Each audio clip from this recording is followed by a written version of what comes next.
The courtroom was packed that humid June morning in Bakersfield, California. At the defendant's table sat an elderly man with a modest appearance. His hands trembled, and his eyes looked tired. He wore a worn-out shirt with rolled-up sleeves, and an ill-fitting jacket someone had lent him. "Mr. Harold Whitaker, do you have anything to say before the jury begins deliberations?" the judge asked firmly. The man stood up with difficulty. He glanced at the audience, only a few faces. Showed any sympathy. Most were reporters, onlookers. In the back corner of the room, a young woman struggled to hold back tears. It was the wife of the man who had been beaten in the grocery store parking lot a few weeks earlier. The charge, attempted murder. Harold took a deep breath. "I was just trying to help. I didn't do what they're saying." But the blurry, shaky footage from a security camera had caught him near the scene. No one wanted to hear more. Poor, alone, no alibi. Easy to blame. The prosecutor portrayed him as a violent drifter, a man who wandered the streets aimlessly, someone who had lost touch with reality. The jury stepped out to deliberate. Outside, the sky threatened a storm. Inside, no one really knew who that old man truly was. But when the truth comes to light, will there still be time to make things right? Harold Whitaker woke up every day at 4:45 a.m., before the sun even hinted at rising behind the hills of Bakersfield. His alarm clock had long since stopped working, but his body, trained by decades of quiet routine, still obeyed as if following some invisible command. In the small back room of an old trailer, the floor creaked beneath his feet. He slipped on his worn-out boots, slowly tied the laces. His knees weren't what they used to be, and placed the kettle on the stove. A sip of instant coffee. No sugar, no milk, no rush. Living off a meager pension and picking up odd jobs as a janitor at a local grocery store, Harold had no luxuries. He washed his clothes in a wash basin, ate his meals sitting on a wooden crate, and read old newspapers, salvaged from trash bins. His eyes carried the weight of someone who had seen too much. His mouth, the silence of someone who had long stopped expecting gratitude from the world. The community called him Mr. Harold, though few knew his last name. To most, he was just the quiet old man who swept the parking lot, returned the carts, and avoided eye contact. Too shy, they'd say. A bit strange, but harmless. Children were afraid of him, maybe because of the scar that ran down the side of his face, from his temple to his jaw. Some believed he was an ex-con. He never answered. Never explained. He just did his job. Every Wednesday, he visited the animal shelter and helped feed the older dogs. No one understood why. He barely had enough to eat himself. But Harold seemed to have a special bond with them, especially with a blind German shepherd named Duke. "Old friend," he'd whisper, gently stroking the dog's muzzle. At the end of each workday, he'd walk to the town's small park and sit on the same bench, facing the artificial lake. He'd stay there for hours, just watching. On Sunday mornings, Harold swept the sidewalk in front of the local Methodist church, even though he never stepped inside. The pastor had invited him in more than once, but Harold would simply say, "I prefer to serve from the outside." He was invisible, but useful. He was lonely, but not bitter. He seemed forgotten, but he noticed everything. And then, on the afternoon, everything changed. The fight in the grocery store parking lot. The accusations came too fast. A young man had been found unconscious near the back dumpster. An anonymous customer claimed they saw the old guy walking away from the scene. Security footage showed Harold walking quickly, holding something in his hands. No one asked what it was. When the police arrived, he didn't resist. He said he wanted to explain, but didn't insist. The next day, his face was all over the local papers. Elderly man assaults customer. Some of his co-workers said he had always been kind of odd. The store owner admitted she had never fully trusted him. Harold was taken to the detention center where he remained silent. At night, in his cell, he drew, sketches on scraps of toilet paper, faces, bridges, starry skies. Sometimes he whistled an old tune no one could recognize. He knew he had no way to defend himself. He knew no one would come to his aid. But what no one knew was that inside that quiet man, a story lay sleeping. At the second hearing, the prosecutor came in hard. He told the jury that the man sitting there, looking humble and harmless, was actually a silent predator, someone who had spent years on the fringes of society because he knew he couldn't live among people anymore, that his tired appearance was just a mask. Mr. Harold Whitaker was seen leaving the scene of the crime. He was wearing gloves and holding a metal bar. The footage doesn't lie. The grainy, low-quality video showed a shadowy figure, yes, someone about Harold's build, walking away from the back of the store. But it wasn't clear. Not even the face could be seen. Still, the prosecutor's words echoed louder than the shaky pixels on the screen.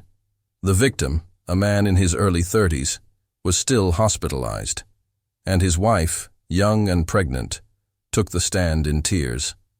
"Just want justice. My husband is in a coma. I don't understand how anyone could do this." Harold didn't react. He sat quietly, hands folded, listening with the same neutral expression. His court-appointed defender, a young attorney named Ben Alvarez, struggled to find anything solid in his file. There was nothing. No criminal record. No close relatives. No fixed address in recent years. No phone. No bank account. Nothing. "Who are you, really?" Ben asked during a private meeting. Harold simply replied, "Someone who's seen more than he should, and said less than he could." Ben pushed further. "I can't defend you if you keep hiding everything from me. I need context. Where you came from, who you lived with, what work you've done, anything. What's going to get me out of—" "This isn't the past. It's the truth. And the truth is in the video. You just don't know how to look." Ben sighed. He started digging, trying to uncover anything about Harold's past. All he found was a social security number that had been inactive for over 20 years and an old P.O. box linked to an address near El Paso, Texas. Nothing else. The city of Bakersfield was divided. On social media, the court of public opinion had already reached a verdict. Coward. Useless retiree. Looks like someone who's done worse. Some even linked him to extremist groups just because of the lack of personal information. Theories spread. The media fed on them, but one woman, a worker from the animal shelter, refused to believe it. Her name was Clara Jennings. "He comes every Saturday. Feeds the animals, cleans the kennels, spends hours with Duke, the blind shepherd. No one fakes that kind of care for that long." She tried to testify, but the judge ruled the shelter work irrelevant to the case. Frustrated, Clara started her own investigation. She asked around the trailer park. No one knew much. Just that he'd been living there for about 3 years. Quiet, polite, and that once he helped stop the bleeding of a boy who had fallen off his bike. He knew exactly what to do, said a neighbor. He made a tourniquet out of his own shirt, kept the boy calm, stopped the bleeding, like he'd been trained. Clara wrote everything down. She began compiling an informal dossier. Back at the shelter, she opened the locker where Harold kept his maintenance tools. Inside, carefully, wrapped in plastic, was an old notebook filled with handwritten notes in a steady hand, codes, dates, names. There was also a page taped inside, a draft of a letter, unfinished. "If anything happens to me, I don't come looking. My peace is here. The past is my burden." Clara brought it to Harold's attorney. Ben read it silently. There weren't just clues. There was something about the tone, technical. It read like a military report. Itzioa went to the judge and requested a 2-day recess. "I need to confirm my client's true identity. There's evidence he may not be who we think he is." The judge raised an eyebrow, skeptical. "Mr. Alvarez, this man has said absolutely nothing about himself for weeks. What makes you think there's anything worth uncovering behind that silence?" Ben took a breath. Because no one disappears for 20 years, unless they're protecting something. She granted the recess. Outside the courthouse, the press went into a frenzy, and Harold, upon hearing the request, turned to his lawyer and said only, "Are you sure you want to open that door?"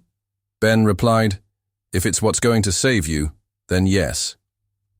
The 48-hour recess had begun, but for young attorney Ben Alvarez, it was a race against time. With the documents Clara had found, the notebooks, the codes, the steady handwriting, the initials written in military shorthand, Ben followed the only concrete lead he had, the old P.O. box linked to the name H. Whitaker near El Paso, Texas. After dozens of phone calls, court orders, and several denials, a staff member at the National Military Records Archive in St. Louis suddenly paused on the line. "Wait, did you say Harold Whitaker? Date of birth, September 9th, 1952? Ben froze. "Yes, that's right." There was silence for a few seconds. "Do you know who you're dealing with?" "No, sir. But I'm trying to find out." "Then listen carefully." According to official records, Harold Whitaker was a first sergeant in the 101st Airborne Division. He served in Vietnam on high-risk reconnaissance missions between 1971 and 1975. He was awarded the Silver Star for bravery after rescuing 6 fellow soldiers under enemy fire in the Mekong Delta. Later, in the 1980s, he took part in special operations in the Middle East. Most of those records remain classified. He vanished from public files around 1999 after an unspecified event in Kosovo. The staff member continued, "He was one of the best. But something happened. There's a request here for voluntary identity removal. Since then, he's been off the grid." Ben hung up the phone in shock. The next morning, he presented a formal petition to the judge requesting official recognition of Harold Whitaker as a decorated U.S. military veteran. "Your Honor," Ben said firmly, "my client is not a criminal. He's a forgotten war hero, someone who, for personal and historical reasons, chose silence." The judge reviewed the documents, the medals, the signatures, the declassified reports. Her expression changed. She slowly removed her glasses. "My father served in Vietnam," she said. "He used to tell me he was once saved by a soldier who carried him nearly 2 kilometers under crossfire.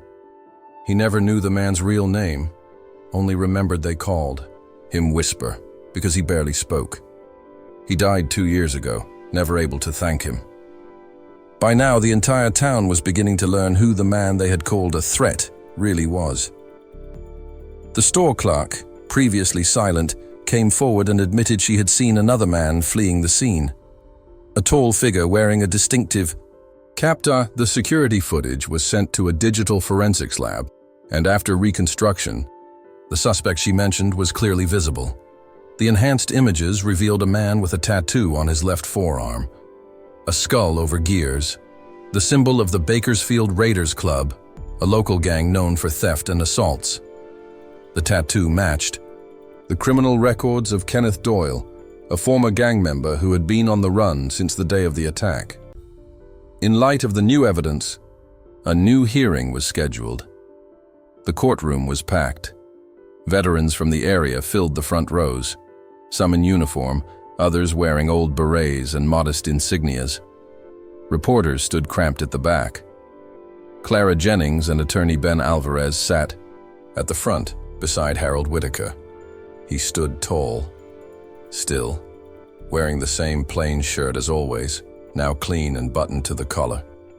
Judge Moore entered, and everyone rose. She sat down, but her eyes didn't leave Harold for a second. Her fingers slowly flipped through the documents on the bench, military reports, old photographs, original medals, all stamped by the Department of Defense. There was a moment of silence before she spoke. First Sergeant Harold Whitaker, serial number 387-22-1159. Confirmed former member of the 101st Airborne Division, veteran of campaigns in Vietnam and the Middle East, recipient of the Silver Star, the Purple Heart, and the Distinguished Service Ribbon. She paused, took a deep breath. My father served in that same division. He told me he was carried through the jungle while bleeding out, 2 kilometers under heavy fire. The soldier vanished afterward. He died never knowing that man's name. Dice. Judge stood, eyes glassy with emotion.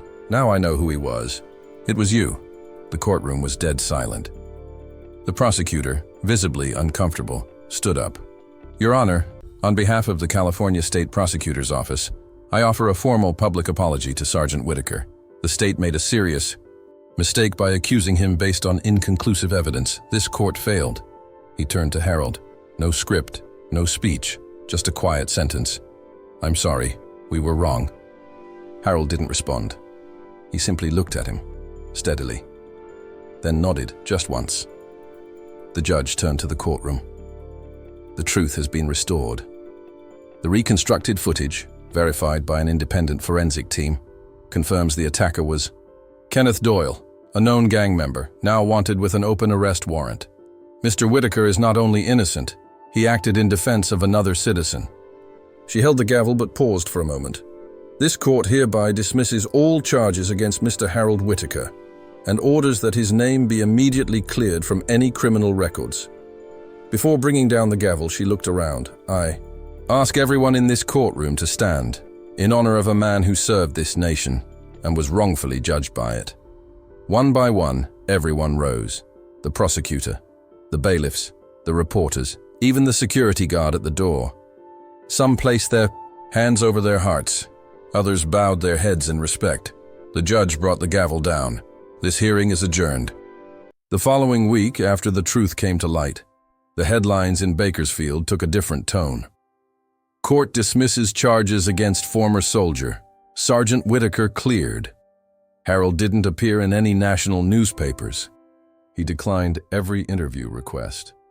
Duke walked by his side, sniffing the sidewalk, wearing the same worn-out collar as always. Harold's trailer had been renovated by volunteers. Fresh paint, new plumbing, a decent bed. On the kitchen table sat an envelope. Inside, a handwritten letter from Judge Moore. My father spent his whole life trying to thank a man with no name, no face, no address. The man who saved him in the middle of chaos when everything seemed lost. Because of you, I had wonderful years with him. Years that only existed because someone chose to risk his own life for a stranger. Thank you for saving him and for giving me time with him. If you enjoyed this story, click the like button. Write in the comments what you liked most and subscribe to the channel, because tomorrow I have another story that you won't want to miss.